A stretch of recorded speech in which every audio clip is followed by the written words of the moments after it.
Pai do Senhor, irmãs. Amém? Pai do Senhor, irmãs. Amém. A ar-condicionado está ligado, irmão. Eu também estou, então, porque eu também. Então liga ali, pode ligar, é. Ó, o tema de hoje é a segurança do cristão. Alguém tem ideia do que significa isso?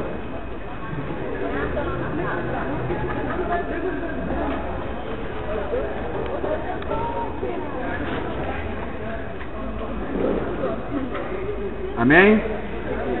Agora vamos. Afinal de contas, vocês estão no cenáculo. O tema hoje, irmãos, é a segurança do cristão. Nós temos esse texto aqui de 1 Coríntios, do capítulo 4 ao 9. O apóstolo Paulo escrevendo: sempre dou graças ao meu Deus por vós, pela graça de Deus que vos foi dada em Jesus Cristo. Porque em tudo fosse enriquecido nele, em toda palavra, em todo conhecimento, como foi o mesmo testemunho de Cristo confirmado entre vós, de maneira que nenhum dom vos falta, esperando a manifestação do nosso Senhor Jesus Cristo, o qual vos confirmará também até o fim, para ser irrepreensível no dia do nosso Senhor Jesus Cristo. Fiel é Deus, pelo qual foste chamado, para a comunhão do seu Filho Jesus Cristo, nosso Senhor. Irmãos, como nós somos crentes, nós temos recebido de Deus uma segurança efetiva e real. Todo crente, ele tem uma segurança de Deus, efetiva e real. Esta segurança, ela se baseia em Jesus Cristo e na sua obra salvífica. Além da obra salvífica de Jesus Cristo, nós temos como segurança o Espírito Santo e a nossa vida em comunhão com Deus. Essa segurança de Cristo não é que você tem anjo à sua disposição, é muito mais do que isso. Não é que Ele vai te abençoar com as bênçãos temporais, é muito mais do que isso. É uma garantia real futura de uma glorificação. Só quem pode esperar isso são aqueles que servem a Deus. O termo segurança significa você está livre do perigo e do risco. Você está protegido, amparado. É você estar convicto, ter a certeza, ter uma confiança de que você está amparado, seguro, acolhido, protegido. E isso só é possível e certo para aqueles que servem a Deus. Vocês veem muito em mensagem, isso é uma realidade, que o Senhor muitas vezes não vai te livrar da cova dos leões, mas lá na cova Ele não vai deixar que os leões te comam. Essa é a proteção de Deus, fora do nosso entendimento, no sentido do que nós falamos das coisas temporais. Mas o foco que eu vou trazer para vocês é acerca da segurança que nós temos em Deus para a glorificação futura. Nós estamos protegidos, nós estamos livres do risco, nós estamos amparados por Deus. E isso só é possível para aqueles que servem a Deus e para aqueles que confiam em Deus. Esse amparo só vai vir de Deus, não vem de nenhum outro. O Salmo 91 está escrito o quê? Aquele que habita nos esconderijos do Altíssimo, à sombra do Onipotente descansará. Direi do Senhor, Ele é meu Deus, o meu refúgio, a minha fortaleza, e nele confiarei. Ele me livrará dos laços do passarinheiro e da peste perniciosa. Não deixarás que o meu pé tropece em pedra. A sua verdade é para mim um escudo e um broquel. O que é escudo? O que é um broquel? São duas armas de proteção usadas por soldados. Escudo é aquela grande que protege as pessoas dos dardos inflamáveis.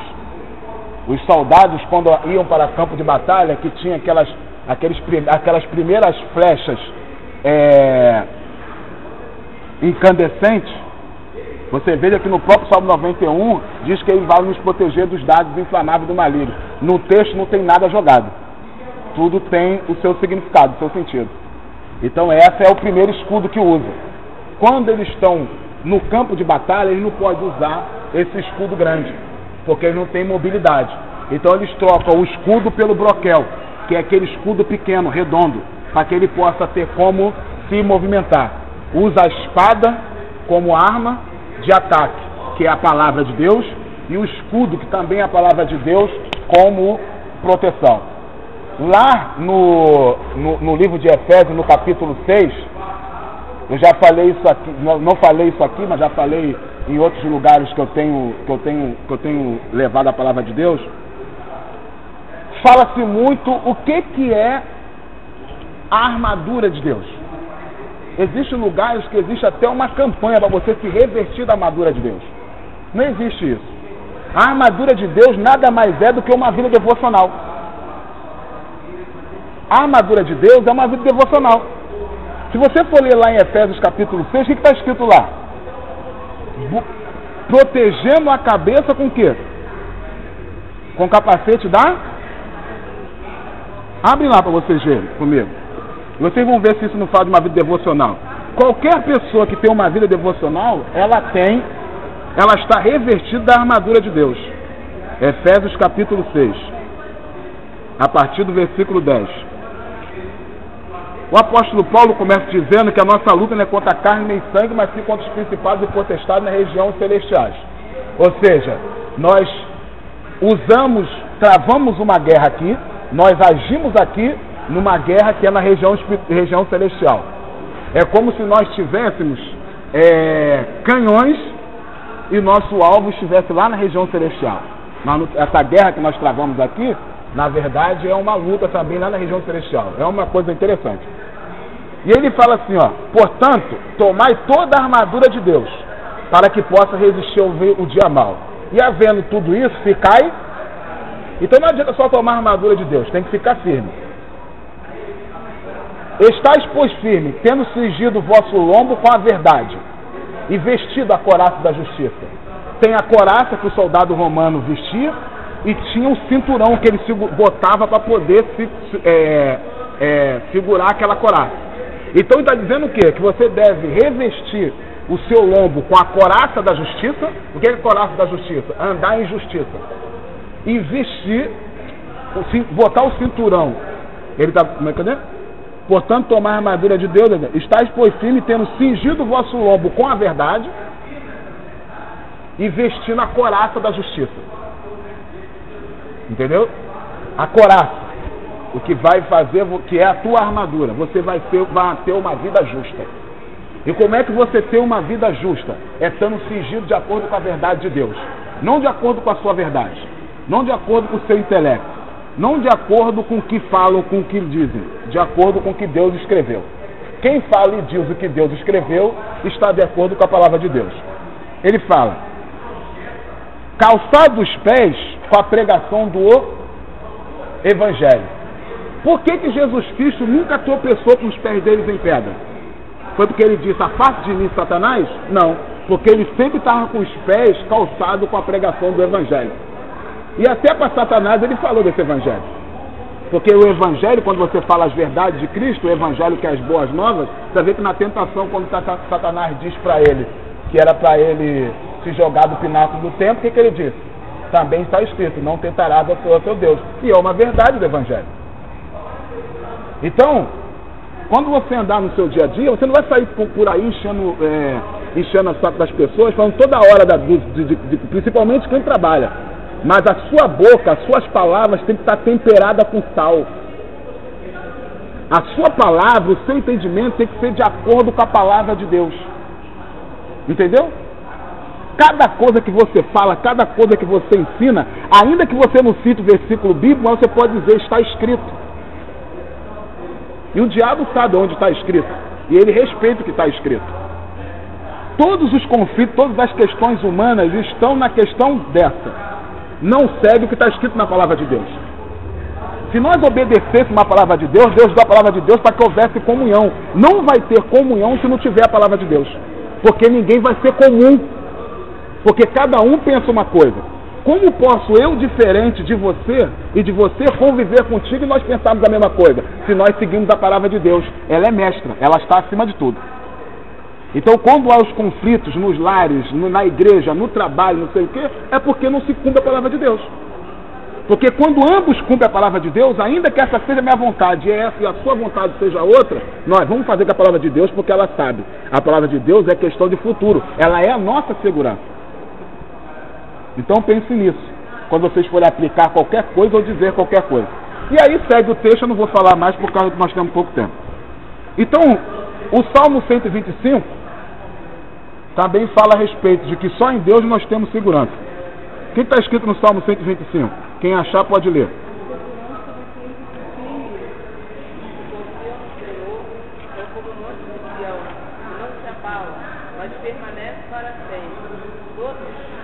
Vai, eu vejo o próximo versículo. Como estão os montes na roda de Jerusalém, assim o Senhor está em volta do seu povo, desde agora e para sempre. O cetro divino não permanecerá sobre a terra, destinada ao justo, para que o justo não estenda a mão à iniquidade. Faz o bem, ó Senhor, aos bons e aos retos de coração. Quanto aos que se desviam para caminhos tortuosos, levá-los-á o Senhor com os malfeitores. Só até aí. Entendeu, irmão? Existe sim a proteção de Deus. Se você quiser ler também, depois você lê o Salmo 46, versículo 1, Salmo 37. Em Deus nós estamos seguros. Tá? Então a segurança do cristão, ela só é possível através de Deus. Qual a origem da nossa segurança? Como nós já dissemos, a fonte da nossa segurança encontra-se em quê? Olha só, a fonte da nossa segurança, ela encontra-se nas muitas promessas feitas por Deus ao longo das Escrituras Sagradas. E todas essas promessas feitas por Deus, ela é fielmente cumprida em Jesus Cristo.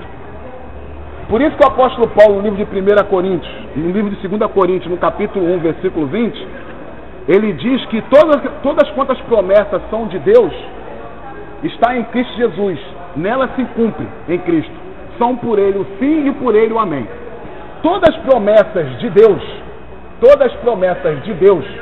elas que estão nas Escrituras Sagradas do Velho Testamento, elas se cumprem em Cristo. Todas as promessas de Deus se cumprem em Cristo. Toda promessa que Deus fez, que o Senhor quer realizar, elas se cumprem em Cristo e só vai haver o cumprimento das outras porque Cristo veio. Existem promessas de proteção ao povo de Israel, por isso que eu falo a vocês, irmãos, preste atenção numa coisa. Quando vocês forem ler promessa do Velho Testamento, vocês têm que prestar atenção para ver. Essa promessa foi feita só para o povo de Israel? Essa promessa é para Cristo? Essa promessa foi para indivíduos particular que se cumpriria ali? Ou essa promessa é coletiva para todas as pessoas? Ninguém se preocupa com isso, né? Quantas promessas que nós temos usado, que é só para o povo de Israel, nós temos reivindicado ela para nós e ninguém tem visto. E nós vivemos um conflito. Porque está escrito lá, eu botarei, vocês emprestarão dinheiro e não pegarão emprestado, e todo mundo aqui já pegou dinheiro no banco. Cadê o cumprimento dessa promessa? Vai lá ver lá para quem que é. Como está escrito lá, te colocarei como cabeça e não por cauda, aquilo ali é para o povo de Israel. Abençoarei o que te abençoares, amaldiçoarei o que te amaldiçoares, foi a promessa que Deus fez a Abraão da sua semente, da sua posteridade, o povo de Israel. Aquela promessa lá em Deuteronômio, por exemplo, ela é condicional. Quando fala bendito será a tua casa, bendito será não sei o que, está escrito lá antes. Se fizerem todas essas coisas, não é uma nem outra, todas, você lê o capítulo anterior que está lá, a lei dizendo o que deveriam fazer. Aí se vocês fizerem todas essas coisas, bendito será na terra, bendito será a tua entrada, a tua saída, bendito serás, bendito, se fizer todas essas coisas, nenhuma nem outra. Você vê que o próprio povo de Israel não foi bendito de acordo com aquele texto, porque eles não fizeram todas aquelas coisas. É uma coisa que nós devemos fazer, sabe por quê? Para que nós não entremos em conflitos e não venhamos desanimar na fé. Eu tenho uma coisa comigo, todas as promessas de que eu presto mais atenção para a minha vida nas promessas ditas por Cristo e nos restantes do Novo Testamento do que nas promessas do Velho Testamento, ainda que eu sei que tem muitas que podem ser alcançadas por mim. Como a gente vê algumas coisas no livro de Provérbios, no livro de Salmos e em outras que tem no sentido geral e individual. Mas a maioria das promessas do Velho Testamento é no sentido coletivo. Entendeu? Então a fonte da nossa segurança encontra-se em quê? Nas muitas promessas feitas por Deus nas Escrituras. Essas promessas feitas por Deus nas Escrituras cumprem-se em Cristo e terá continuidade do cumprimento em Cristo. Sem Cristo não tem cumprimento da promessa. Vocês querem ver uma coisa? Se vocês forem ler Apocalipse lá, quando fala acerca daqueles 24 anciões que tinham nas suas mãos salvas e incenso, que era a oração dos santos, aquilo ali está falando das orações dos santos do Velho Testamento. Porque para onde iam as orações dos santos do Velho Testamento? Ficava guardada em salvas. Quando Jesus Cristo foi glorificado, que está escrito lá em Apocalipse capítulo 5, o capítulo 5 é a glorificação do Messias, você vai ver que foi entregue para ele aquelas salvas de incenso. Agora, aonde ficam as nossas orações? Ela fica em salva e incenso? De maneira nenhuma, porque o nosso Cristo, ele entrou de uma vez por todas no Santo dos Santos e intercede por nós. Então, todo pedido que nós fizemos para ele, ela não precisa mais estar guardada em salva e incenso. Por quê? Porque o nosso Cristo, ele está lá, dentro do santuário celestial, e ele é que intercede por nós. Porque todas quantas promessas são nele, por ele sim e por ele o amém. As promessas de Deus ao longo das Escrituras foi feita através dos profetas e depois foi confirmada pelos apóstolos. Por isso que no livro de Efésios, no capítulo 2, versículo 18 e 19, está escrito que o testemunho dos apóstolos e dos profetas diz que Jesus Cristo, ele é a principal pedra de esquina. Olha só, Efésios capítulo 2, versículos 18 e 19.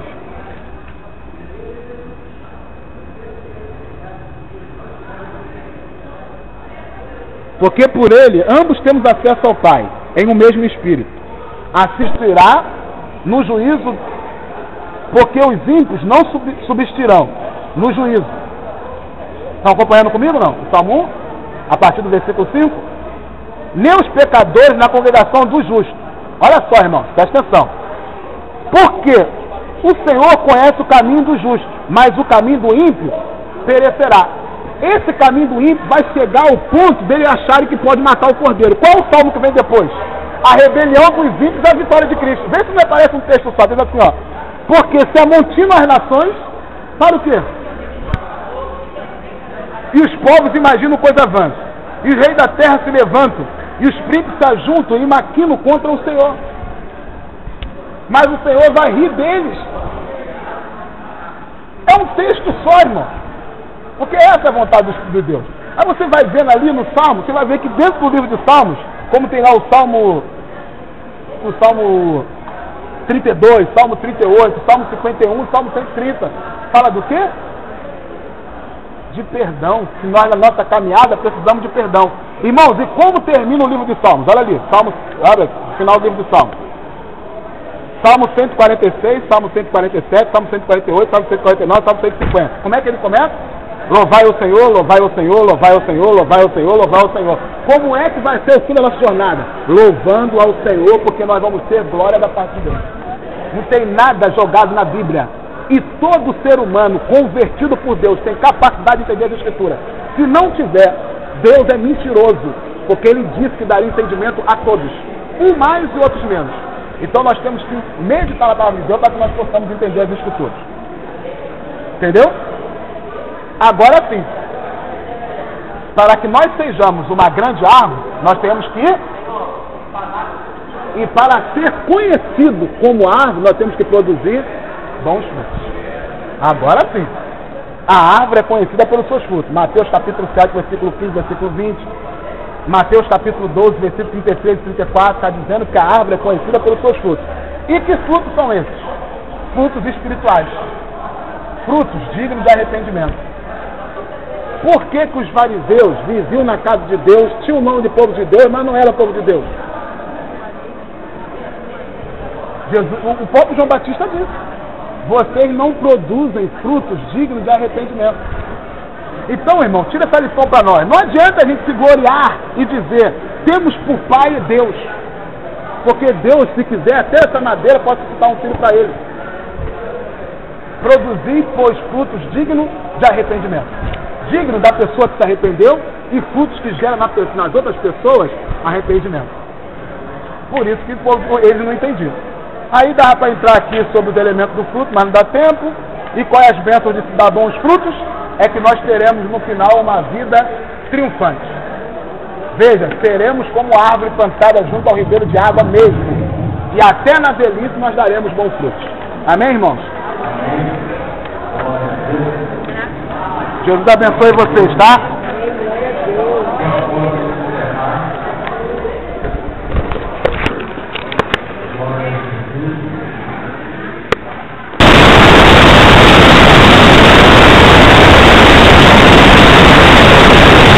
Já não sou mais estrangeiro, nem forasteiros, mas concidadão dos santos e da família de Deus, edificados sobre os fundamentos dos apóstolos e dos profetas, que Jesus Cristo é a principal pedra de esquina.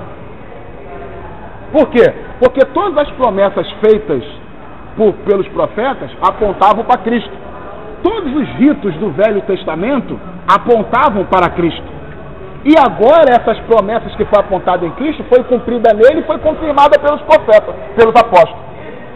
Aí você vai conseguir entender o que o apóstolo Paulo fala no livro de Romanos, no capítulo 1, quando ele fala aos romanos acerca do seu apostolado. Ele fala assim, ó: Paulo, servo de Jesus Cristo, chamado para apóstolo, separado para o evangelho de Deus, o qual antes havia prometido pelos seus profetas nas santas escrituras, acerca do seu filho, que nasceu da descendência de Davi, segundo a carne. Ou seja, eu sou separado como apóstolo para o evangelho de Jesus Cristo, o evangelho que foi prometido por Deus através dos santos apóstolos e que está registrado nas escrituras. Porque tudo aponta para Cristo e é nele a origem da nossa promessa. A origem das nossas promessas é em Deus. Ele fez essas promessas nas Escrituras e essas promessas que foi feita nas Escrituras foi confirmada pelos apóstolos. Olha só, irmãos, uma coisa interessante. É por isso que o Evangelho de Mateus ele aponta muitas coisas das Escrituras Sagradas. Deixa eu explicar uma coisa para vocês entenderem aqui. Preste atenção aqui. Preste atenção aqui.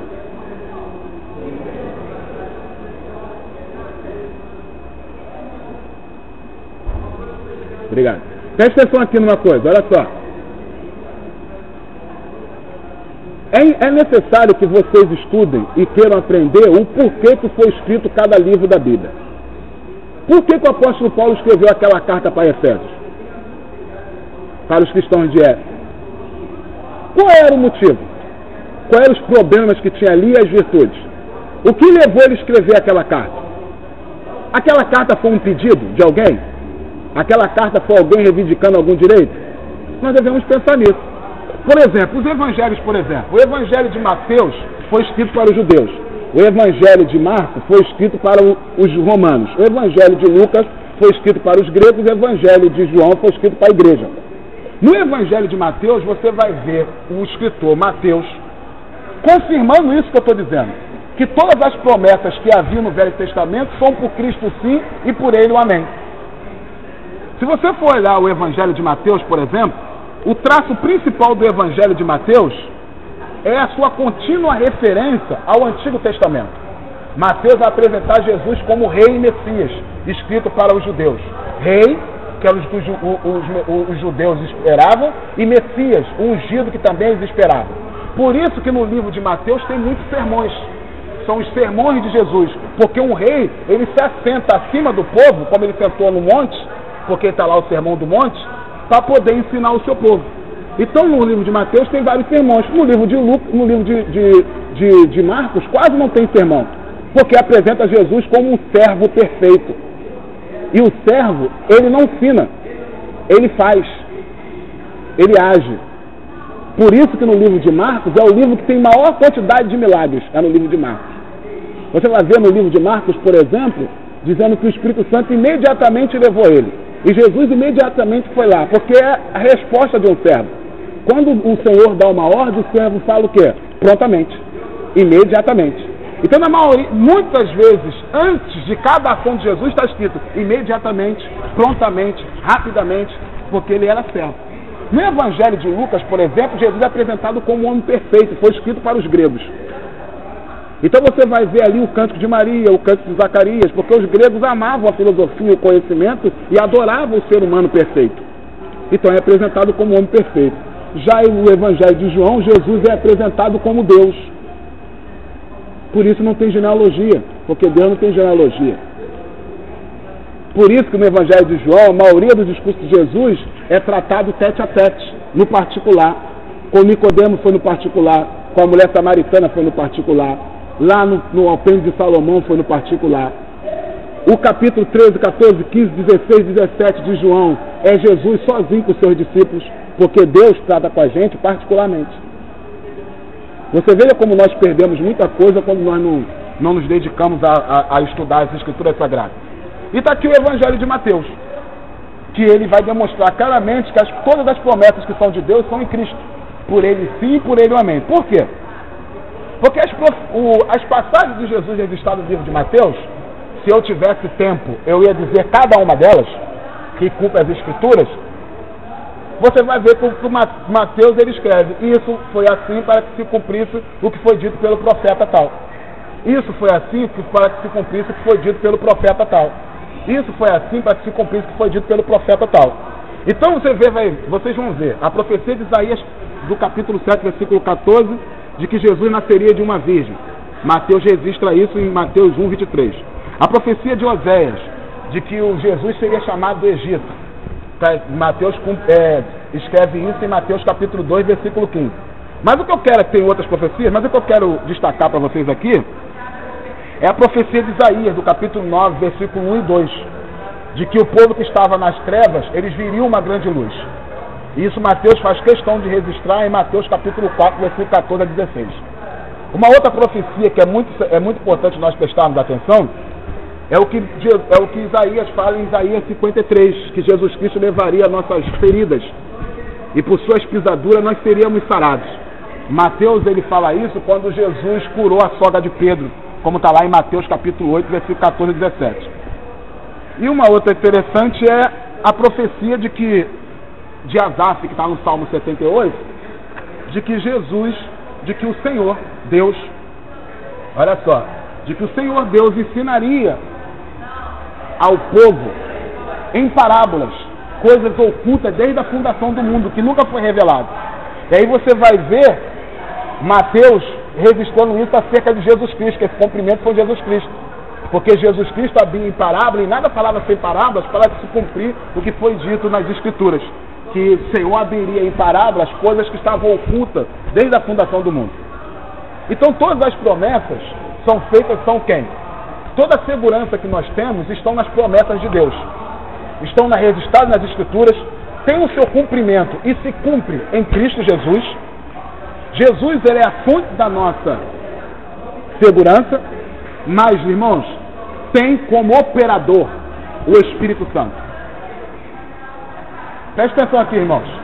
Vocês estão desviando muita atenção. Aí vai ficar difícil vocês entenderem.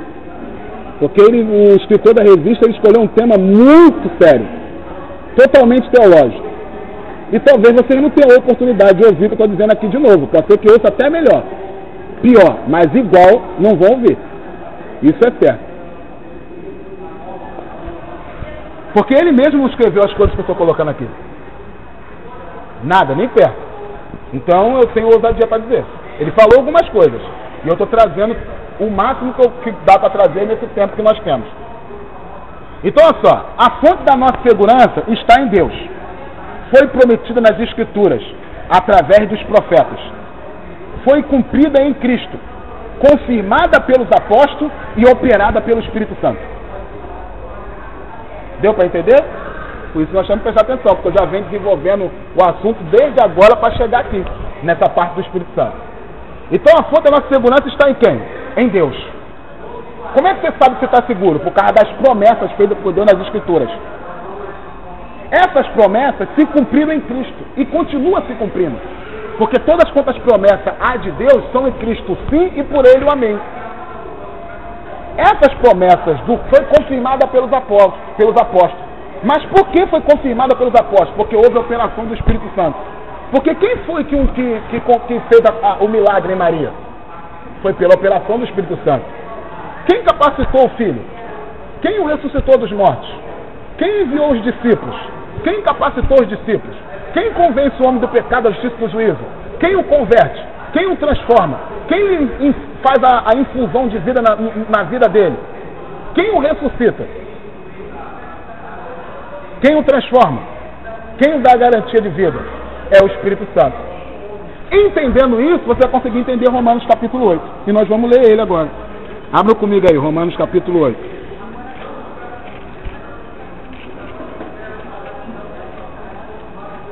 Por isso que o apóstolo Paulo fala: portanto, agora, nenhuma condenação há para os que estão em Cristo Jesus, que não andam segundo a carne, mas andam segundo o...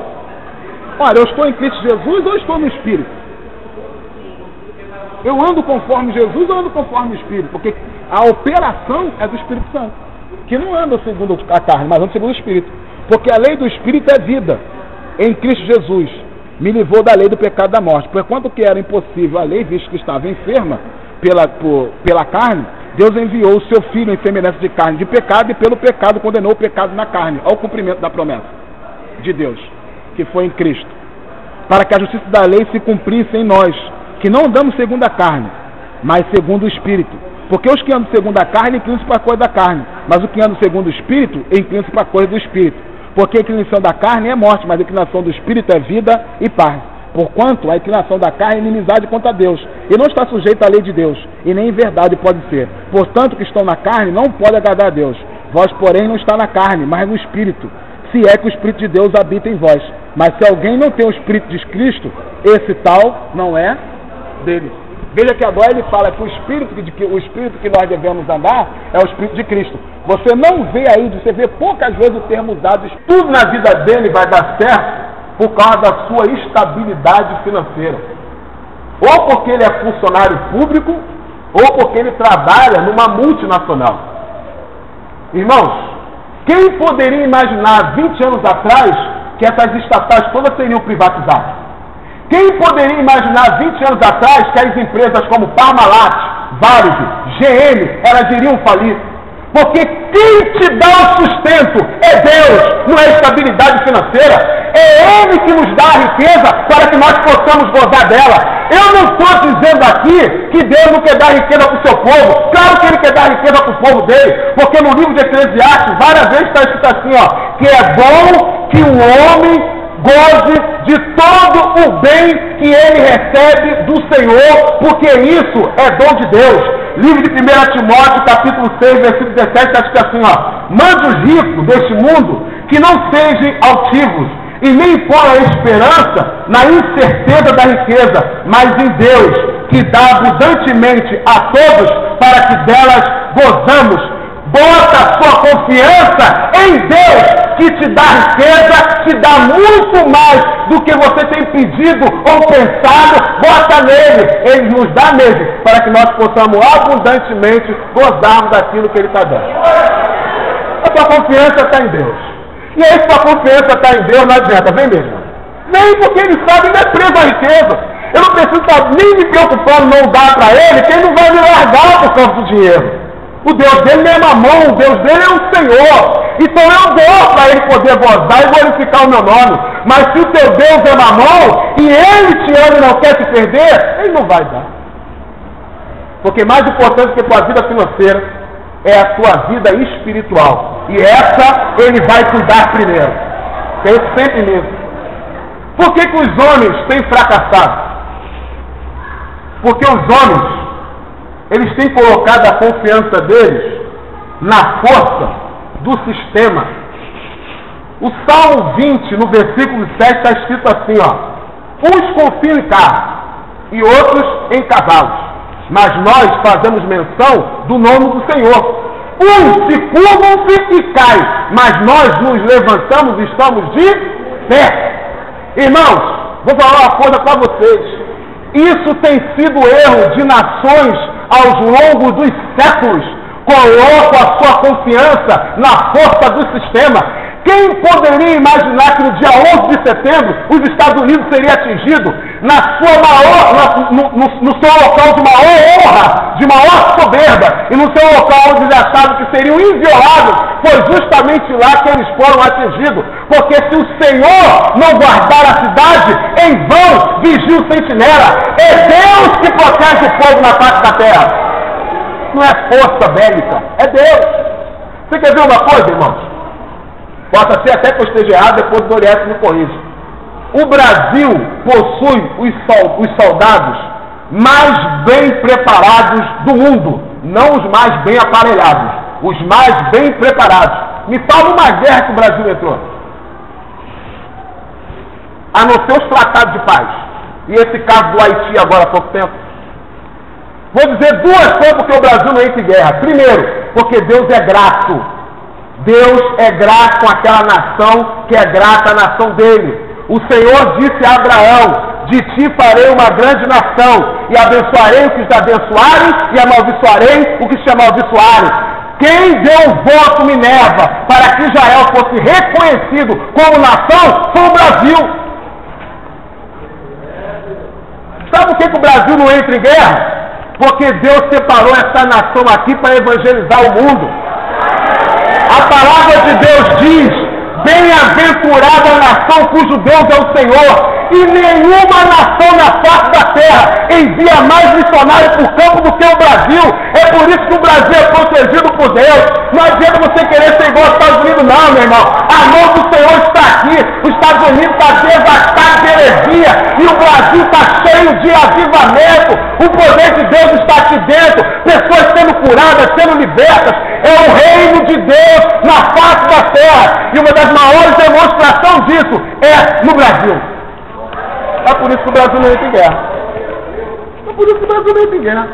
O Brasil tem uma Forças Armadas que treina até a polícia para trabalhar na rua. Vê se a Forças Armadas lá de fora faz isso. Não faz. E por quê? Porque o Brasil é uma nação evangélica, irmão. É uma nação evangélica. E é Deus que protege, irmão. Se Deus estiver ali, ó, protegendo, é tranquilo. Irmão, olha só, deixa eu contar uma coisa para você rapidinho dessa história. Na Guerra dos 6 Dias, quando 9 nações se juntaram com a nação russa e com a nação árabe para dizimar a nação de Israel, um povo grande e numeroso contra Israel, porque eles queriam dissipar Israel da face da terra. Israel já tinha voltado já para a sua nação, e eles queriam acabar com o povo judeu da face da terra. Irmãos, 9 nações contra um povo pequenininho. E eles foram mesmo com tudo para poder acabar com a nação de Israel. Eles não divulgam isso, mas se você pesquisar você acha, porque falam que as pessoas que vieram daquela guerra ficaram malucas. Então o que eles disseram são relatos de neuróticos de guerra. Meu irmão, falaram que os tanques russos batiam um no outro, e da nação de Israel deles são do evangelho. Irmão, eu vou sair na rua evangelizando todo mundo, enchendo o saco dos outros? Não. Então você vai estar com a mente de um evangelizador, que é assim que deve ser o homem de Deus. Ele vai sempre detectar a oportunidade, porque ele está com os pés calçados com o evangelho. Ele está indo trabalhar. Se você for analisar o versículo 11, ai deles, porque entram pelo caminho de Caim e foram levados pelo engano do plano de Balaão e pereceram pela contradição de Corá. Estes são manchas em vossas festas de caridade, banqueteando-se convosco e apacentando-se a si mesmo, sem temor. O cristianismo liberal gera a ambição pelo dinheiro. 1 Timóteo, capítulo 6, versículo 5 e o versículo 9.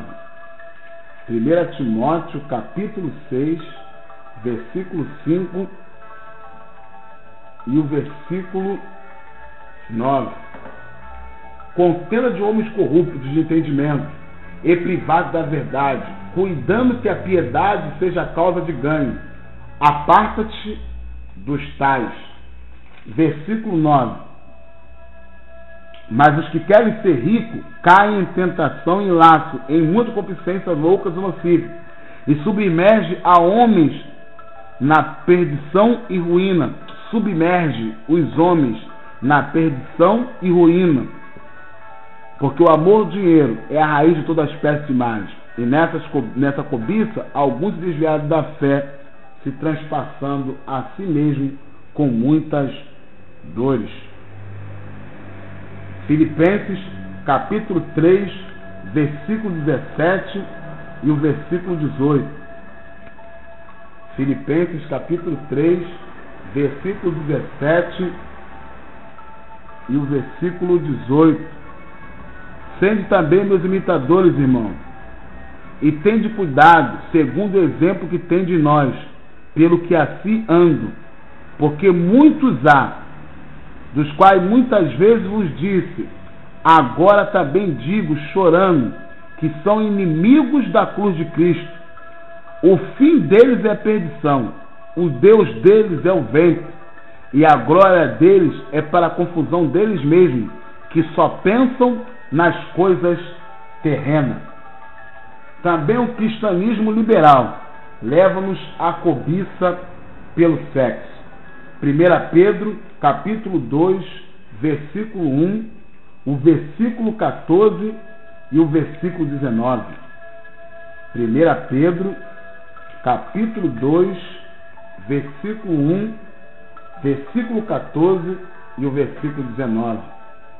E também houve entre vós falsos profetas, como entre vós haverá também falsos doutores, que introduzirão encobertamente heresia de perdição, e negarão o Senhor por redator, trazendo sobre si mesmo repentina perdição.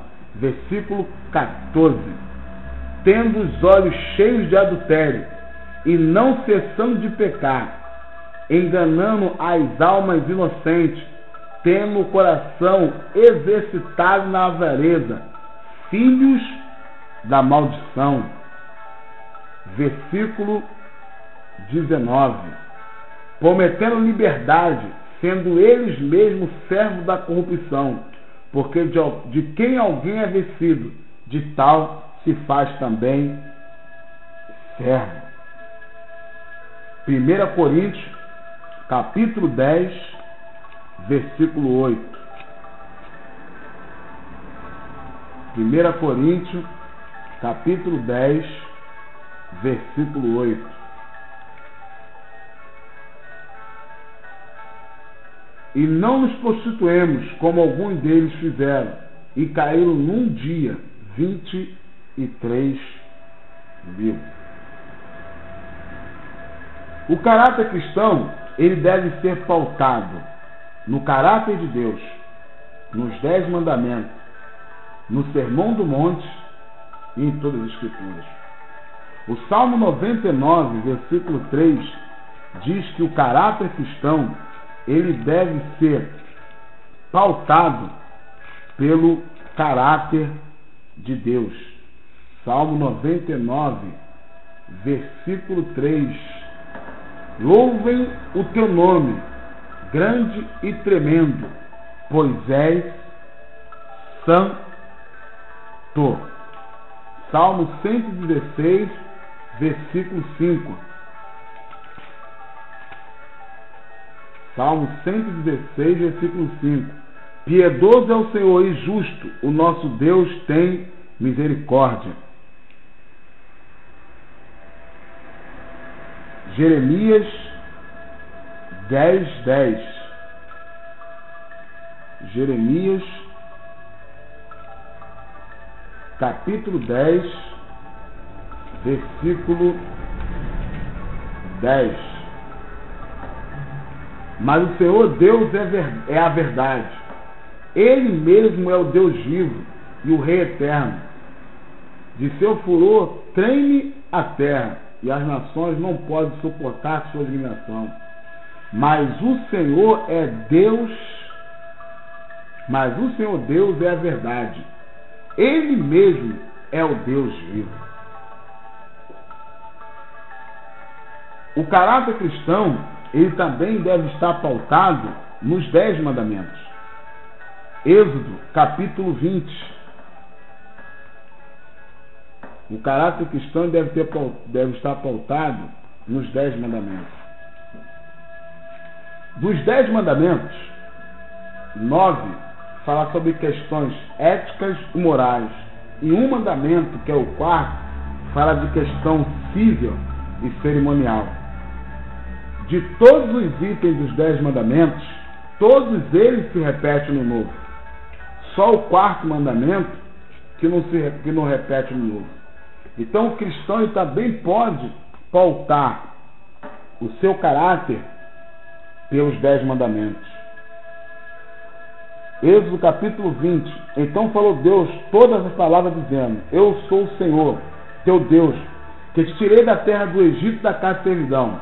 Não terás outro Deus diante de mim. Não farás para si mais de escultura, nem alguma semelhança que há acima nos céus, nem debaixo na terra, nem nas águas debaixo da terra. Não te curvarás a ela, nem servirás, porque eu sou o Senhor teu Deus. Sou Deus zeloso, que visita a maldade dos pais no filho até a 3ª e 4ª geração daqueles que me aborrecem, e faço misericórdia de milhares daqueles que me amam e guardam os meus mandamentos. Não tomarás o nome do Senhor teu Deus em vão, porque o Senhor não terá por inocente o que tomar o nome do Senhor em vão. Lembra-te do dia do sábado para o santificar. 6 dias trabalharás e farás toda a sua obra, mas o 7º dia é dia do Senhor teu Deus. Não farás nenhuma obra, nem teu filho, nem tua filha, nem teu servo, nem tua serva, nem teu animal, nem teu estrangeiro que está dentro da tua porta. Porque em 6 dias fez o Senhor os céus e a terra e o mar e tudo que nele há, e no 7º dia descansou. Portanto, abençoou o Senhor o dia 7º e o santificou. Isso aqui, irmãos, é cerimonial, é o sabático, porque Jesus é o nosso descanso. Mas aqui, irmãos, é questão ética e moral, o qual nós podemos pautar o nosso caráter. Honra teu pai e tua mãe, para que se prolongue os seus dias na terra que o Senhor teu Deus te dá. Não matarás, não adulterarás, não furtarás, não dirás falso testemunho contra o teu próximo, não cobiçarás a casa do teu próximo, não cobiçarás a mulher do teu próximo, nem o servo, nem a sua serva, nem o seu boi, nem o seu jumento, nem coisa alguma do seu próximo.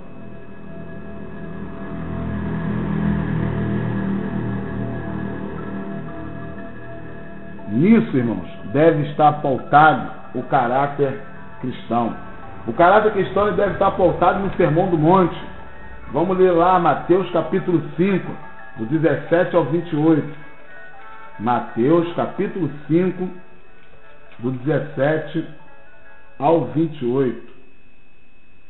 Não deixe que eu vim destruir a lei ou os profetas. Não vim abirrogar, mas cumprir.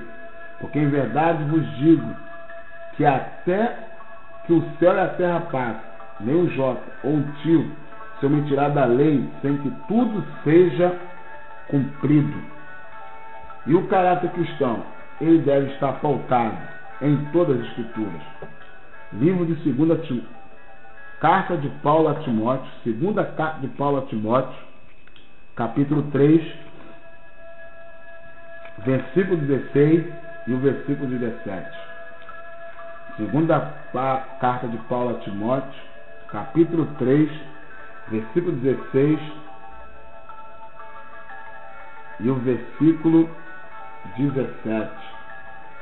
Toda a escritura divinamente inspirada é proveitosa para ensinar, para redarguir, para corrigir e para instruir em justiça, e para que o homem de Deus seja perfeito e perfeitamente instruído para toda boa obra. O cristianismo que nós vivemos hoje em dia, ele também é neopentecostal. Eu botei assim, né? O cristianismo que vivemos hoje em dia, ele é neopentecostal. Na verdade, o neopentecostalismo é responsável por tudo que nós já falamos até aqui. Mas há muitos outros modismos doutrinários, apostasia e restauracionalismo, que é trazer os ritos do Antigo Testamento, conceitos do Antigo Testamento para os dias atuais. É também conhecido como literarista. Ele segue tudo literalmente. Eles não se preocupam em saber se aquilo ali era só para o povo de Israel ou se é para a igreja também. Eles trazem coisas do Velho Testamento e criam rituais. E aí você vai ver as pessoas criando os rituais, adoração ao Monte Sinai, vales que se criam, unções que se criam, tudo trazendo do Velho Testamento. Textos que são para Israel, aplicados nas pessoas hoje, querendo manipular a fé do povo. Eles são literaristas, eles são restauracionalistas. Os neopentecostais são responsáveis por tudo que nós já falamos sobre aqui, sobre todo esse modismo doutrinário. As apostasias dos últimos tempos são a maioria os maiores causadores são as igrejas neopentecostais. Igrejas que surgiram de rompimentos de outras igrejas. A maioria deles saíram e nem eram consagrados ao ministério, mas eles mesmos levaram pessoas após si, amotinaram pessoas à sua volta e criaram denominações de acordo com a sua visão, de acordo com o seu entendimento. E o pior desse tipo de cristianismo é o secretismo religioso, que é a permissividade moral e a permissividade religiosa.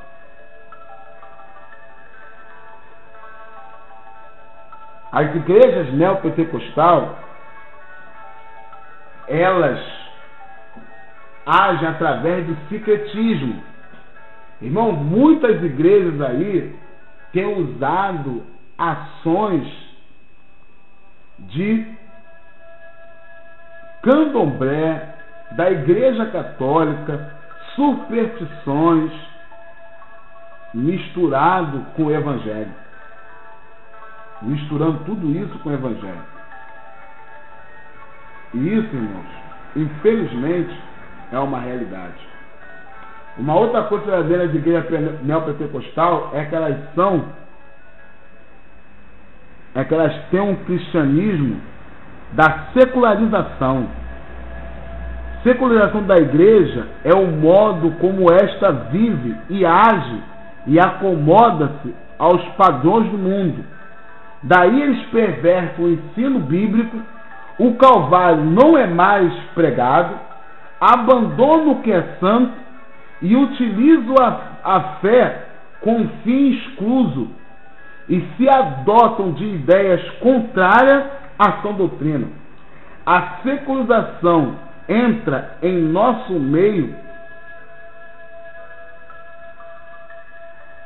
e faz com que a gente perca a identidade e a valorização de cristão. Essas pessoas, elas passam a valorizar mais a forma do que o conteúdo. Há mesmo a valorização da forma ao invés do conteúdo, alegando, como nós já dissemos, atividades cultural. Os templos evangélicos têm se transformado em locais de atividade cultural. Os átrios têm se tornado local para eventos culturais. Estão colocando nos átrios da igreja capoeira, ensaio de escola de samba. Enquanto no santuário nós vemos os chamados louvorzão, com trenzinho, gritos sincronizados, grupos de street dance, arregado de muita fumaça, jogo de luz. Irmão, é um verdadeiro show. Não tem nada de adoração a Deus.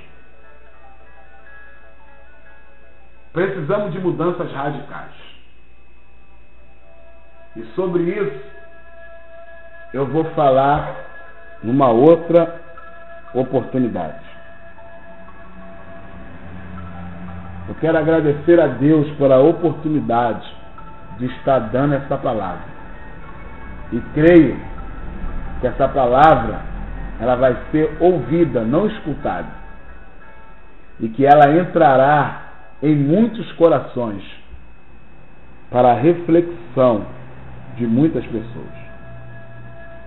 Eu fui longo. O que eu fiz, na verdade, foi uma denúncia. Essa é a terceira que eu tenho feito, porque as coisas têm sido muito sérias no nosso meio. Que Deus nos abençoe e tenha misericórdia de nós. Que as mãos do Senhor estejam sempre sobre a nossa vida. E eu agradeço a Deus por essa palavra e esta oportunidade, no nome de Jesus Cristo. Amém.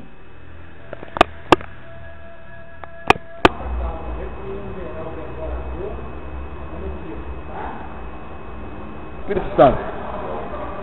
Se der tempo, nós vamos falar por quê.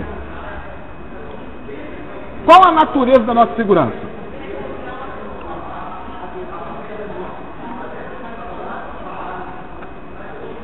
Irmão, se a origem da nossa segurança ela está em Deus, essa segurança ela não tem só uma origem, ela tem uma natureza. Entendeu? Ela tem um tipo. E qual é a natureza da nossa segurança? A natureza da nossa segurança